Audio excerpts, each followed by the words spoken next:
வாழைத்தண்டின் மருத்துவ குணம். மருத்துவ குணம் நிறைந்த உணவுகளில் வாழைத்தண்டு மிக சிறந்த உணவாகும். சிறுநீரக கற்களை நீக்கவும், உடல் எடை அதிகரிக்க காரணியாக இருக்கும் கொழுப்பை கரைக்கவும் பெருமளவு வாழைத்தண்டு உதவுகிறது.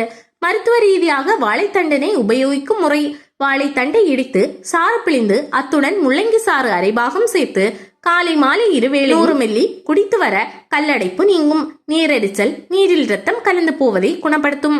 வயிற்றில் நீர்க்கட்டி இருந்தால் வெறும் வயிற்றில் வாழைத்தண்டு சாறு குடித்து வந்தால் நாளடைவில் குணமாகும். கோடை காலத்தில் வாழைத்தண்டு அதிகம் சேர்த்துக் கொள்வதன் மூலம் உடல் வெப்பம் குறையும். இது உடலில் உள்ள நச்சுப் பொருட்களை வெளியேற்றி ஆரோக்கியம் தரும் ஒரு சிறந்த மருந்தாகும். வாழைத்தண்டு சாறு ஒரு நாள் மற்றும் பார்லி கஞ்சி ஒரு நாள் என்று சாப்பிட்டு வர சிறுநீர் கற்கள் பொடி பொடியாகி சிறுநீருடன் வெளியாகும். வாழைத்தண்டு சூப் 200 மில்லி வாரத்தில் 3 நாள் சாப்பிட்டால் இரத்தத்தில் உள்ள கொழுப்பு சத்து குறையும். இது நீரிழிவு நோயாளிகளுக்கு ஒரு சிறந்த மருந்தாகவும் உணவாகவும் உள்ளது. வாழைத்தண்டுடன் வாழைப்பூ சேர்த்து உட்கொண்டால் மாதவிடாய் கோளாறுகளால் உண்டாகும் அதிகப்படியான இரத்தப்போக்கு, வயிற்று வலி நீங்கும். வாழைத்தண்டை சுட்டு அதன் சாம்பலை தேங்காய் எண்ணெயில் குழப்பி தடவி வர தீப்புண்கள் ஆறும். வாழைத்தண்டு சாற்றுடன் திரிபலா சூரணம் சேர்த்து அருந்த மலச்சிக்கல் நீங்கி அதனால் ஏற்பட்ட மூலநோய் மற்றும் ஆசன கடுப்பு நீங்கும்.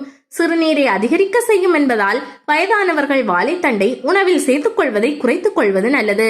வாழைத்தண்டை வாரத்தில் 3 நாட்களுக்கு மேல் சேர்த்துக் கொள்வது உசிதமல்ல. வாழைத்தண்டு குளிர்ச்சியானது என்பதால் அதை உண்ணும் நாட்களில் மற்ற குளிர்ச்சியான பொருட்களை குறைத்துக் கொள்ளவும்.